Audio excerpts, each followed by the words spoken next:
When you think of Somalia, these are probably the scenes that spring to mind. A country torn apart by war for more than 2 decades. The war is still raging in the south.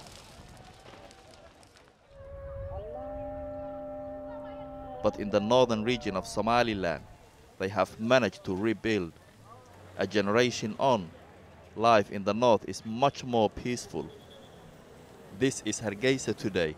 The very area people once deserted is now drawing money back. And refugees escaping conflict in Yemen are arriving in droves. These boats are carrying thousands across the Gulf of Aden. The relief is clear for the new arrivals.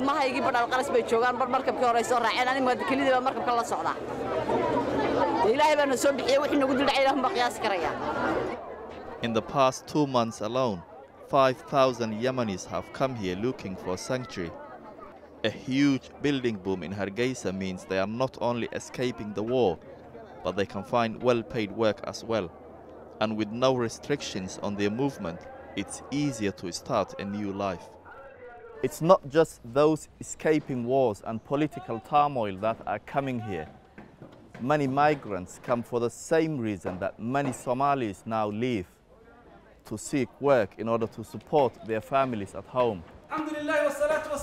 Adam is a Somali who recently returned from London. Let's go! He says there are more opportunities here. He now runs a construction business and is hiring workers from India, Pakistan and other countries. There's a big gap in the market because there's no skilled workers in here. And what they want to do is basically you getting the right people with the right time. So there's a market. Despite the language barrier, Adam's team are in high spirits. Muhammad from Pakistan is the site manager and is always cheerful. Company good, Somaliland good, Kulli Somali people good. Some problem, the language problem, but Indian no problem, Pakistani no problem, Somali people no problem. So good, so like this, very good.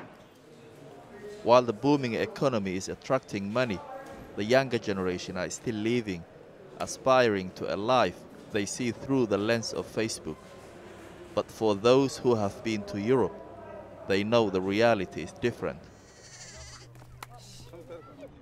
Faisal Kibar is a returnee. He used to be an estate agent in Wembley. He is now a camel herder. After living in London for 24 years, he has come home.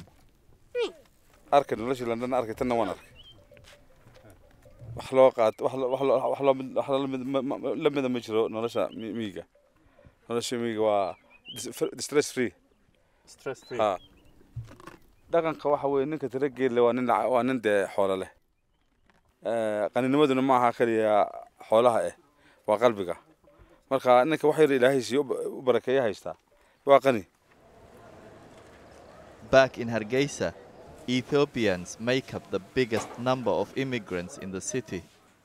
Wadaje says his family and friends back home are amazed he is safe here.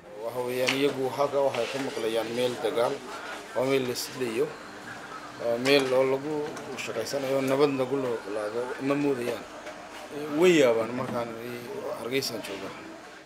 Ethiopians are changing the face of the city with many owning their own business. They are often happy to do jobs that most Somalis won't even consider. Being a barber to money is beneath them. But this customer says they are making the city more cosmopolitan. Hargeysa waxaan ka maqnaa 30 sano Mareykan baan deganaa markii hore imika waxaan feel garay ama inaan joogo West Coast California inaan iska joogo moodaa alaabiyana xagga ka heli jiray facial scrub kan aad arkayso tobi muddo dheer ka shaqeynay oo xidda shaqadoodii garanay moogtay. Faisal believes this changing face of Somalia will see many more people coming. He, for one, says he will never return to live in London.